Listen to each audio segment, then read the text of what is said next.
D'abord, merci de votre invitation. En effet, je ne peux pas conclure parce que je n'ai pas pu assister. J'ajoute simplement, je vais ajouter mes réflexions aux vôtres. Et j'espère ne désespérer personne. Mais enfin, dans le titre que j'avais noté, c'était « La France a-t-elle encore une politique arabe ?» Donc c'est déjà un titre extrêmement nostalgique. Et je pense que c'est une assemblée nostalgique ici. Sans avoir entendu, je devine. Elle soit nostalgique, mécontente, peut-être revendicative, etc. Bon.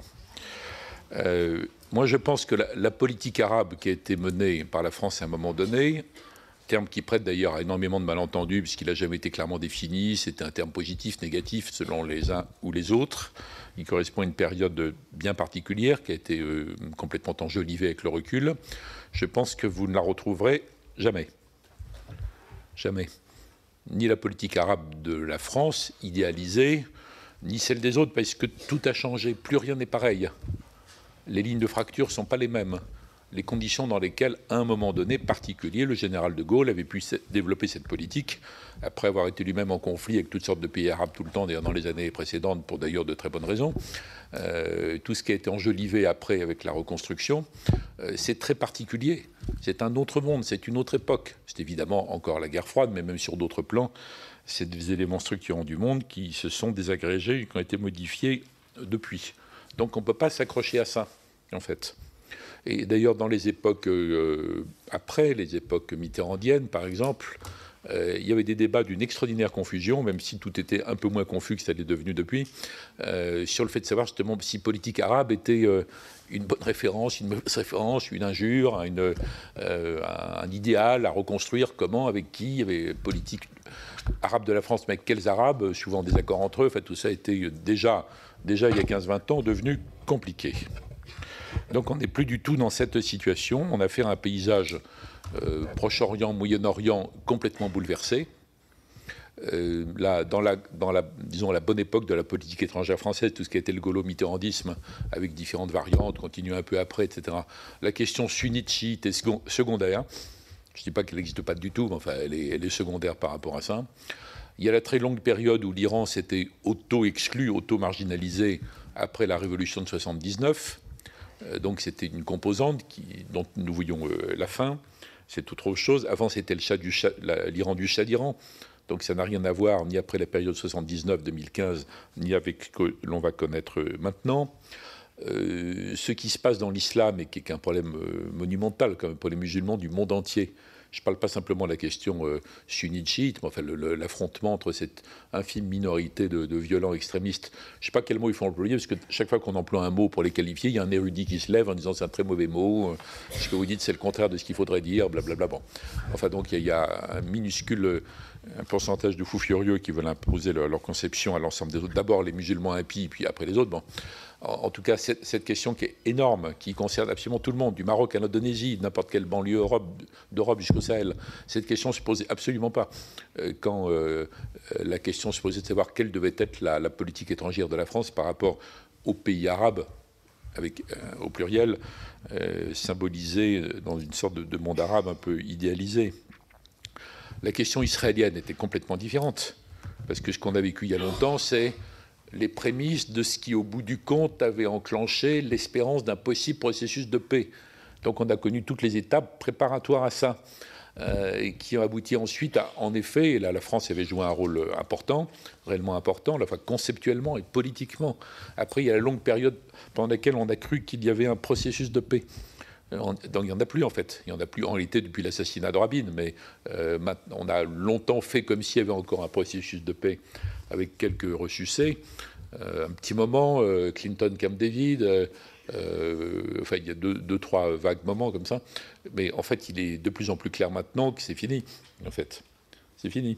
Les sionistes, extrémistes, religieux, fanatiques ont gagné, en fait. Bon, donc c'est un contexte complètement différent, complètement différent.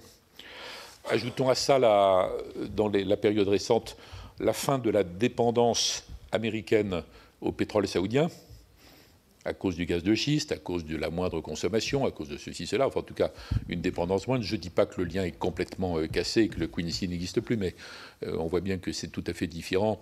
Et pour les États-Unis et pour les Saoudiens, qui d'ailleurs ne pardonnent pas Obama la façon dont ils ont lâché Moubarak. Bon. Donc il y a des éléments nouveaux. Et puis donc évidemment le retour de l'Iran dans le jeu, qui se produit en dépit de l'engagement considérable de Netanyahou, en dépit des craintes de l'Arabie. C'était moins spectaculaire mais tout aussi profond. L'Arabie ayant dit pendant des années, avec ses alliés, qu'ils avaient peur de la bombe iranienne. En fait, ils savaient très bien que s'il y avait eu une bombe iranienne, l'Iran ne l'aurait jamais lancée sur personne, mais ils craignaient surtout le retour de l'Iran dans le jeu.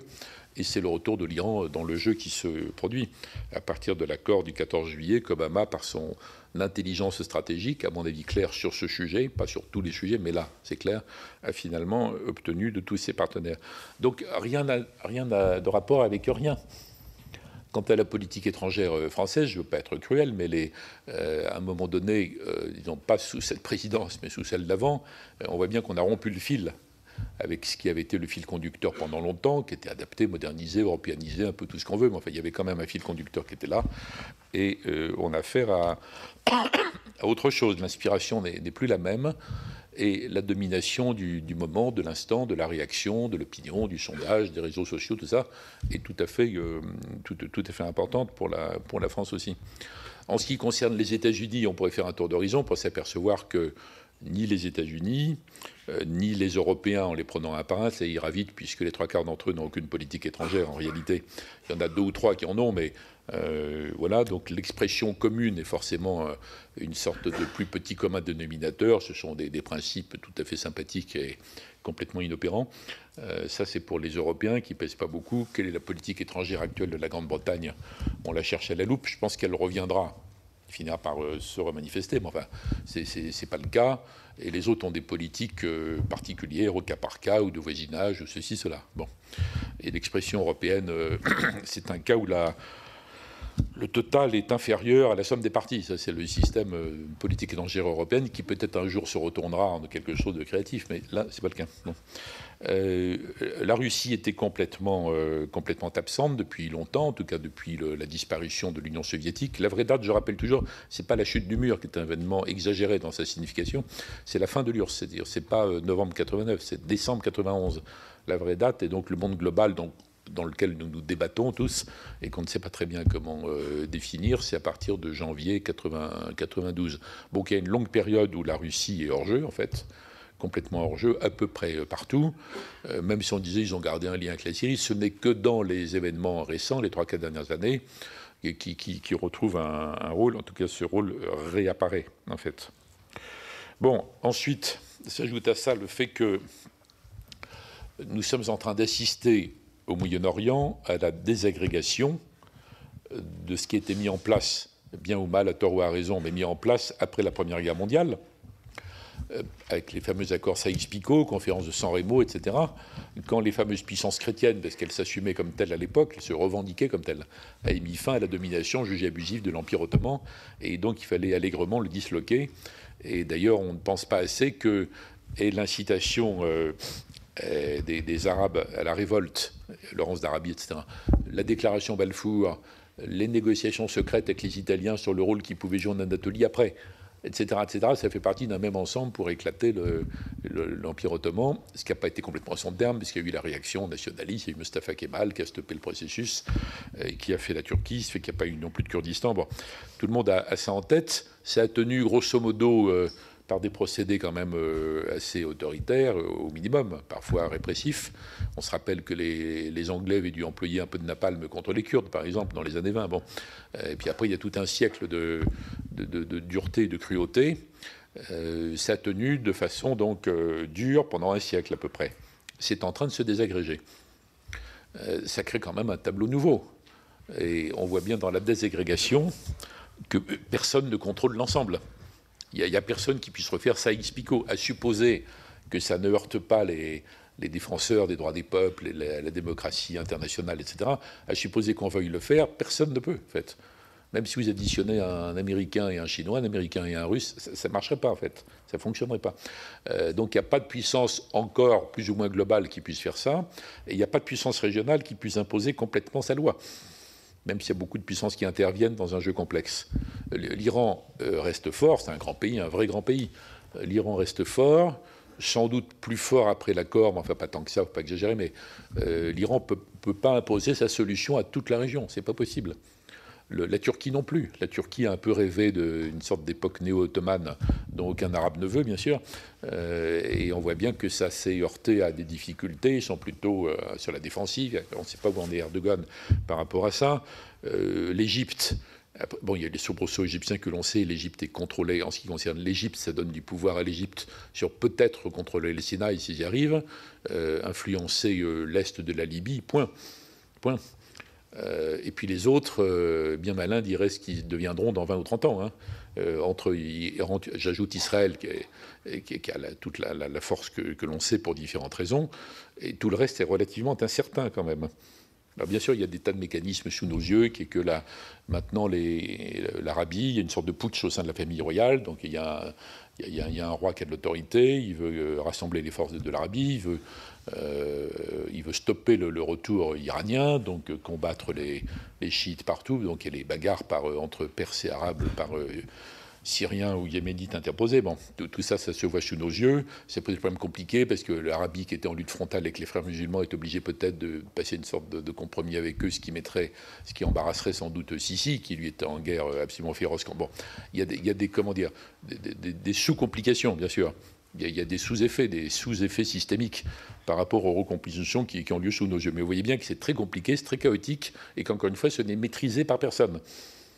Même si le Moyen-Orient, qui est resté une région extrêmement complotiste, continue à penser sans arrêt que tout est organisé par les Juifs, les Israéliens, les Américains, les CIA et que sais-je. C'est d'ailleurs tout à fait rigolo de voir ça. Enfin, on peut dire, c'est vrai que leur région a été découpée de façon arbitraire par les autres et envahie sans arrêt, donc ils ont des raisons de penser ça, mais c'est spécialement faux aujourd'hui.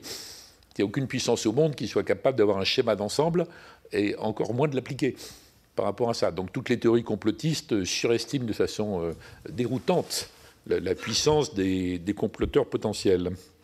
C'est un tableau chaotique, mais je pense que personne ne peut le contredire ici. On peut le nuancer, mais on ne peut pas le contredire globalement. Bon, alors dans ce tableau, qu'est devenue la politique étrangère française ? C'est ça la question.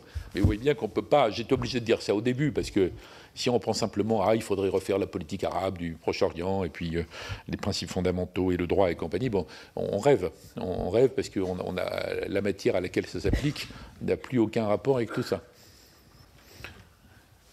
Alors, il y a une politique étrangère française, bien sûr, toujours, quelle qu'elle soit. Elle peut être bonne ou mauvaise, mais enfin, il y en a une de facto, parce qu'il faut bien décider des choses, avoir des contacts avec les uns ou les autres, etc. Donc, on peut additionner en prenant Iran, Syrie, Daesh, printemps arabe, tout ce qu'on veut, Maghreb. Il y a une politique étrangère française, elle paraît un peu tâtonnante, elle n'est pas toujours en contradiction complète avec les orientations d'avant, mais elle n'est pas toujours claire non plus, et on ne sait pas très bien où ça va, mais on peut le dire des autres aussi. Est-ce que la politique américaine est claire ? Bien sûr que non. On l'a vu sur l'Égypte, c'est une caricature de politique en zigzag. Le seul point où Obama était clair depuis qu'il est là, c'est sur l'Iran. Il a dit dès son arrivée, il n'avait pas de partenaire, il a attendu qu'il y ait un partenaire, c'était Rouhani que Khamenei avait laissé élire dans ce but, et finalement il a surmonté les obstacles internes à l'Iran, internes aux États-Unis, voire français ou saoudiens ou israéliens. Donc là il y a une vraie politique, à mon avis importante, stratégique, qui aura des conséquences tout à fait importantes dans la durée, sur l'Iran. Pour le reste, non. Obama, vous vous rappelez qu'au début, il avait tenté de poser la question de la colonisation qui se poursuit impunément. C'est d'ailleurs la seule colonisation au XXIe siècle qui se poursuit à cette échelle, impunément, et qui arrive à aujourd'hui 400 000 plus 200, bon, à une situation à peu près irréversible dans une espèce d'impunité complète, bon, pour des raisons que tout le monde connaît.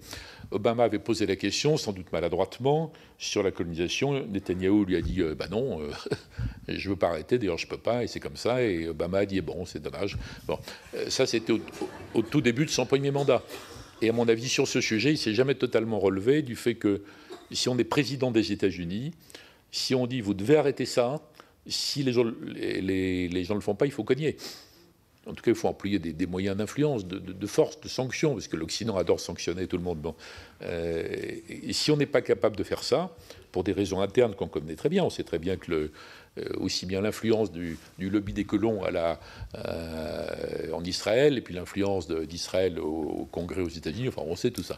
Obama le sait aussi, puis il connaît très bien l'influence du fameux lobby qui n'est plus tellement juif d'ailleurs aux États-Unis, puisque les juifs ils votent démocrate tout le temps, aux 2/3. Donc c'est pas tellement là, c'est l'espèce d'énorme lobby qui a été construit au fil du temps très intelligemment par le Likoud, qui a profité de la mesure effrayante de la Cour suprême il y a quelques années, qui a déplafonné le financement des campagnes électorales aux États-Unis. Et il y a un énorme lobby, mais qui est tout à fait évangéliste, qui est tout à fait républicain. Et dans des endroits comme le Montana, n'importe quel candidat à simplement être représentant a été aidé, financé, parfois transporté pour voir que les colonies sont assiégées par des tas de gens. Bon. Donc il y a une réussite assez extraordinaire en termes de lobby moderne, bien au-delà du fameux lobby juif d'origine de New York, Miami, Los Angeles, c'est tout à fait autre chose en fait. Mais on est dans un monde où, vu l'état d'affaiblissement des systèmes de décision démocratiques, on est obligé de tenir compte beaucoup dans les analyses même internationales des phénomènes justement de diaspora, d'influence, de lobby, etc. On aurait pu autrefois, il y a encore quelques années, faire de l'analyse internationale un peu abstraite, en tout cas en ne tenant pas compte de ça, en parlant des États. Bon. Alors les États sont toujours là, cher ami, un peu, mais ils sont précisément limités dans leur action, tiraillés, influencés, donc c'est une analyse hybride, quoi, en fait, complexe. Et Obama, donc, je disais, il ne s'est jamais tout à fait relevé de ça. Il a simplement réussi à résister à la campagne de Netanyahou, extrêmement forte et virulente, contre sa politique iranienne.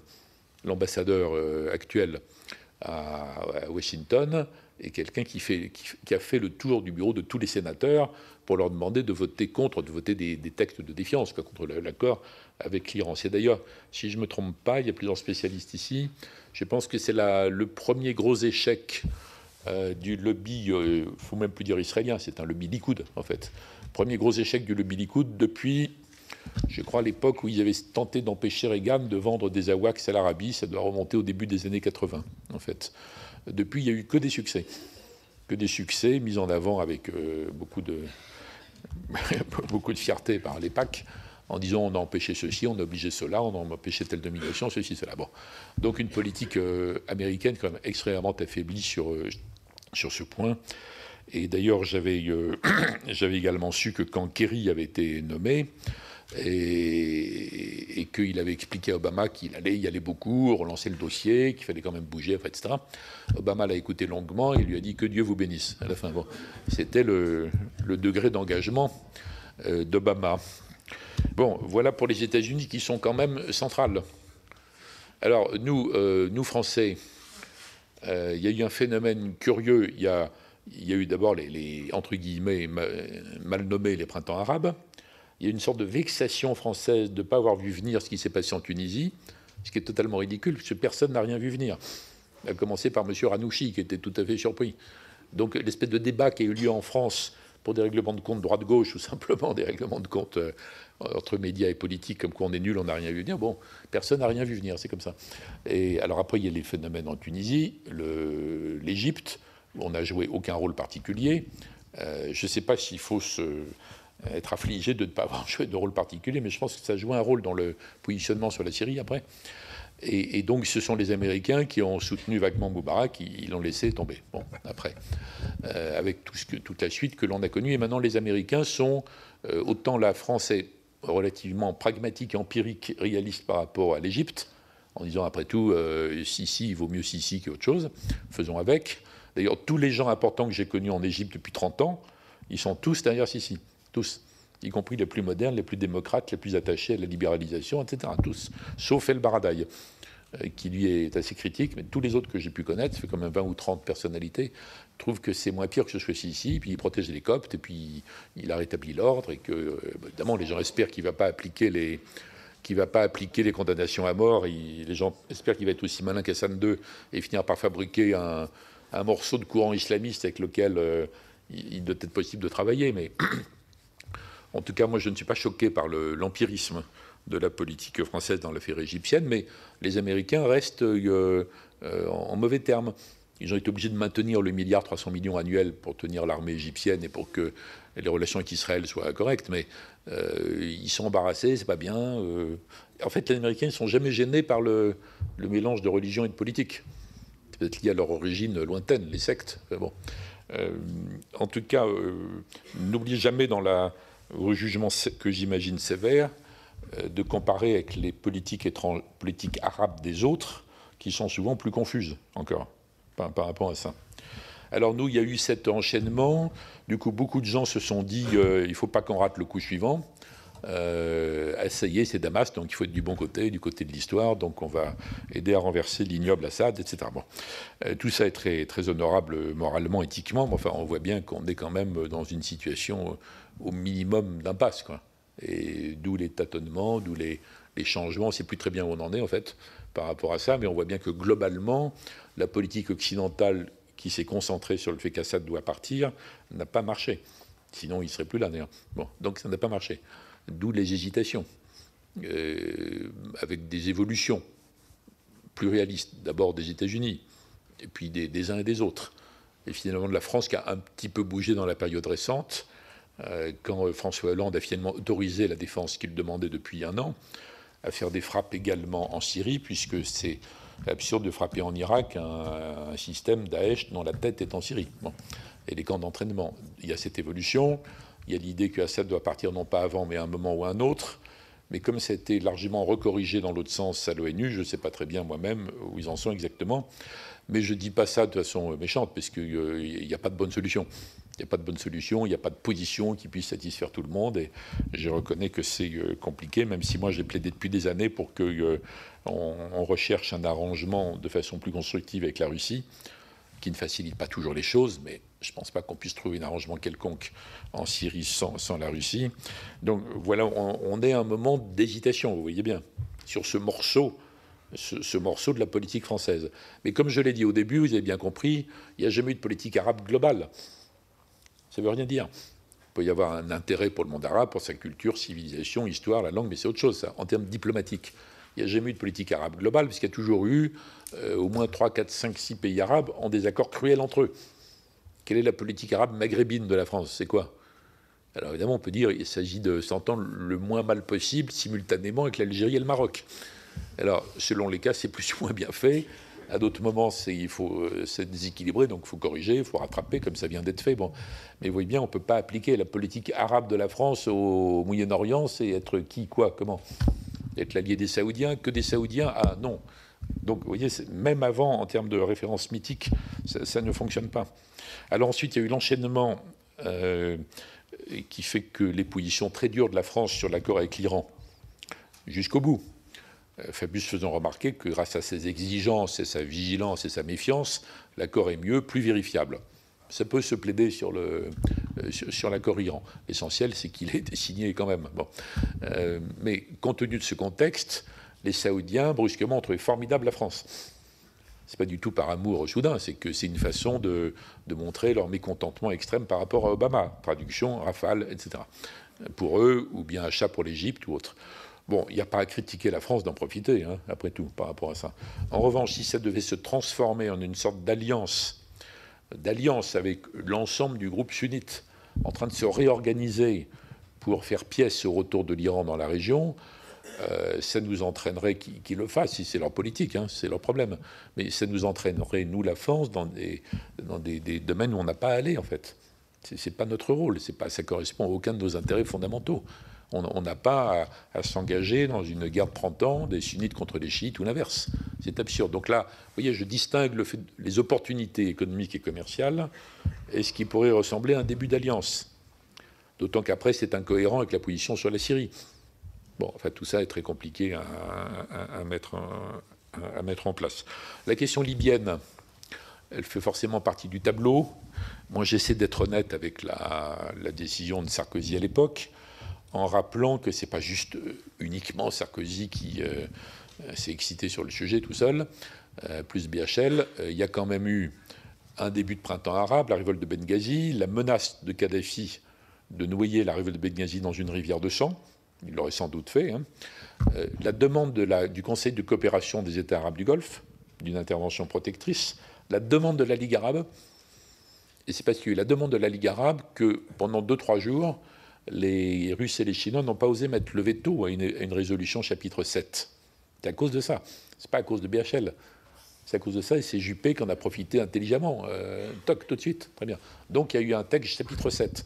Et la Libye ne fait pas partie de la même liste des interventions unilatérales non légitimes comme l'Irak 2003. C'est une autre catégorie. Alors après, il y a eu ce que tout le monde a en tête.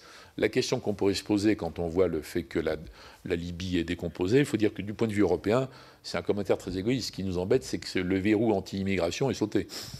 C'est pas tellement que la Libye soit à feu et à sang, la plupart des gens s'en fichent. Mais c'était au moins les frontières étaient contrôlées, c'est plus le cas. Alors dans l'idéal, est-ce qu'on aurait pu taper légitimement France-Grande-Bretagne sur les forces libyennes, s'arrêter et dire on fait une conférence, on discute de l'avenir? Mais personne n'y a pensé, et Kadhafi encore moins que les autres. Il ne s'est jamais prêté à une ouverture quelconque.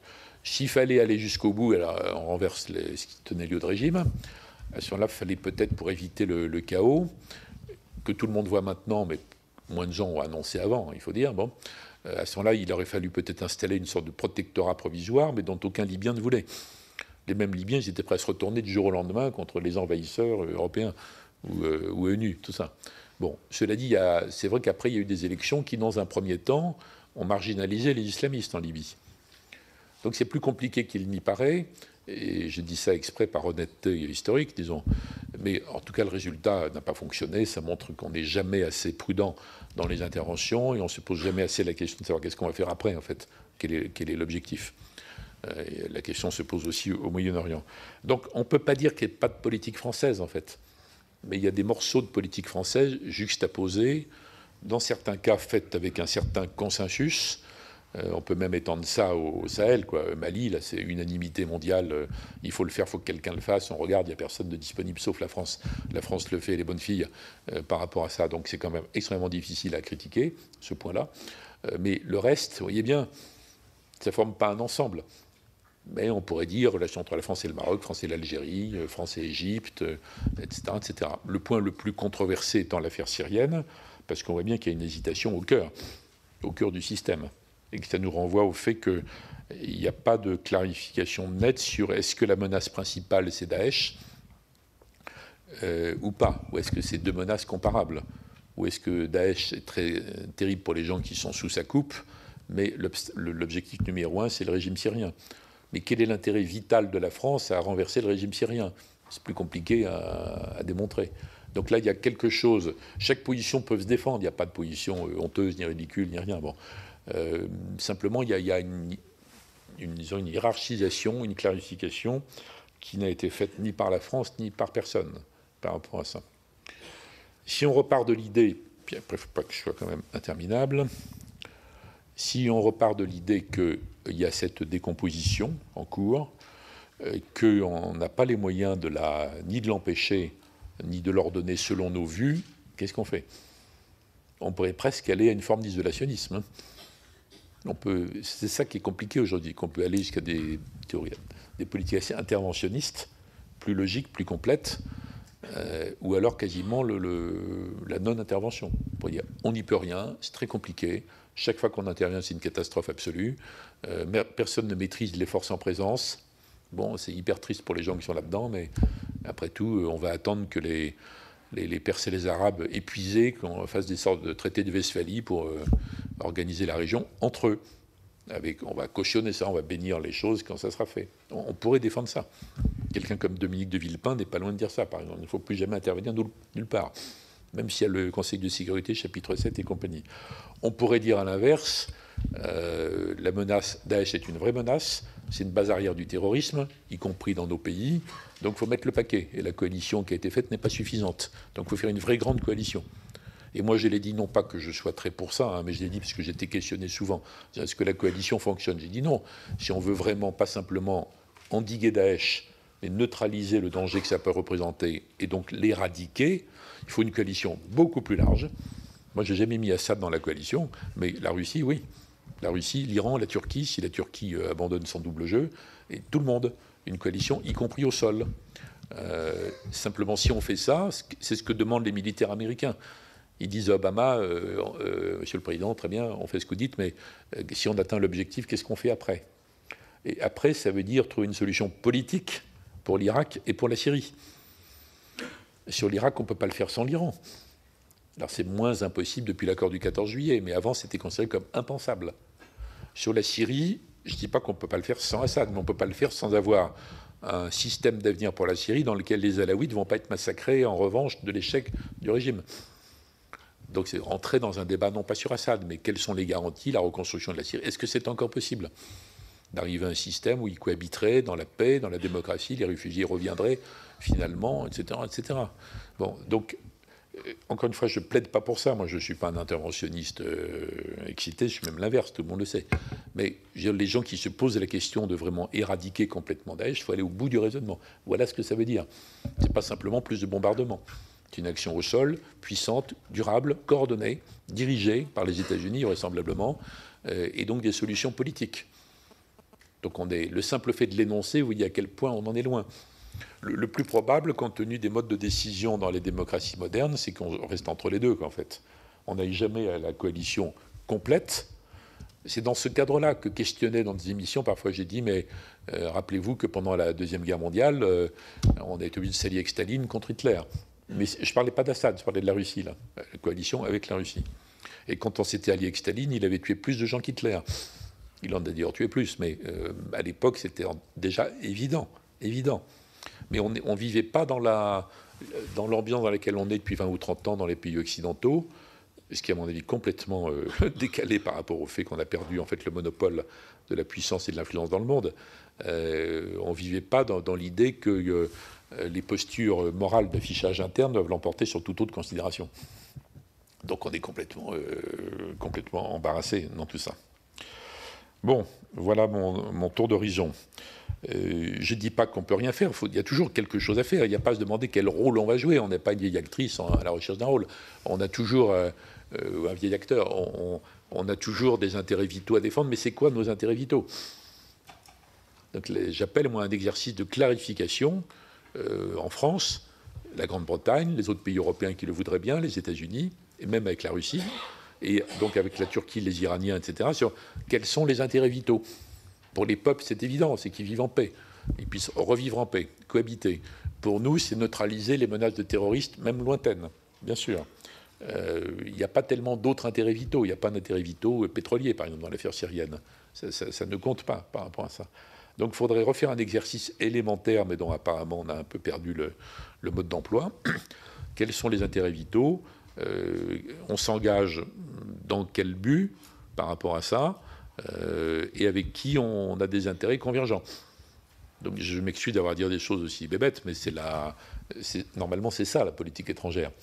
C'est pas simplement des affichages de position qui commettent des guerres de position dont on ne peut plus bouger après. C'est la recherche d'une dynamique. Donc on est assez loin. On est assez loin de tout ça. Je pense bien sûr qu'il faut maintenir des liens bilatéraux très importants, très dynamiques, très créatifs entre la France au niveau politique, culturel, humain, et chaque pays arabe, bien sûr, mais je n'en fais pas une synthèse parce que la synthèse n'est pas possible en ce moment. Mais je ne dis pas du tout qu'il faut faire l'impasse. Moi, je ne suis pas sur la ligne isolationniste. Il ne faut pas faire l'impasse. Il faut garder des relations avec tout le monde. Il faut qu'il y ait des relations, je ne sais pas quoi, franco-omanaises, dynamiques, franco-jordaniennes, etc., etc., etc. Mais ça ne forme pas un tout. Et si ça ne forme pas un tout du côté des Arabes, on ne peut pas le faire à leur place, en réalité. Mais il faudrait être accompagnateurs, amicaux, créatifs, intelligents, disponibles pour le moment venu.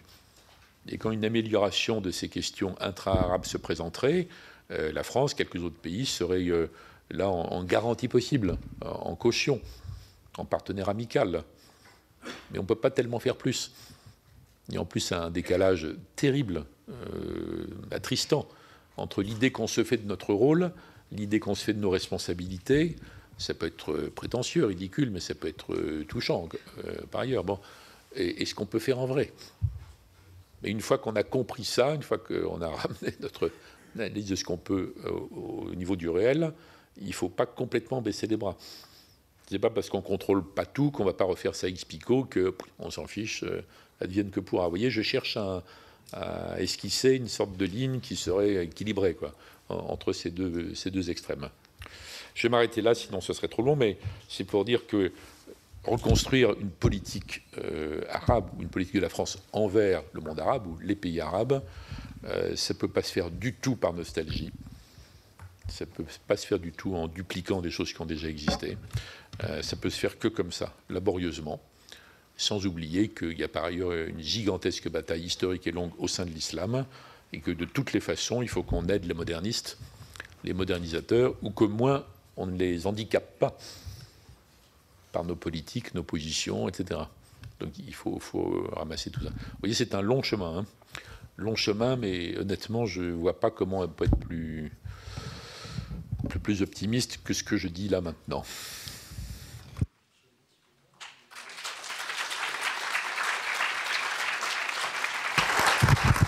Bien. Juste un mot, Monsieur le Ministre. Vous n'aviez pas affaire à une assemblée de nostalgiques. Je crois que notre idée ici, c'était de faire une réflexion critique sur la politique de la France, pas simplement à l'égard du monde arabe, mais aussi à l'égard de l'Iran, de la Turquie, donc c'était plus vaste. Et nous sommes partis ce matin par ce que vous avez évoqué tout à l'heure, c'est-à-dire la décomposition. Nous sommes partis effectivement de l'idée que ce qui s'est passé au lendemain de la Première Guerre mondiale, eh bien, dans les contradictions que ça avait entraîné, on s'y retrouve aujourd'hui. Et donc, je vous remercie infiniment d'avoir très efficacement contribué à cette réflexion critique. Merci à vous tous.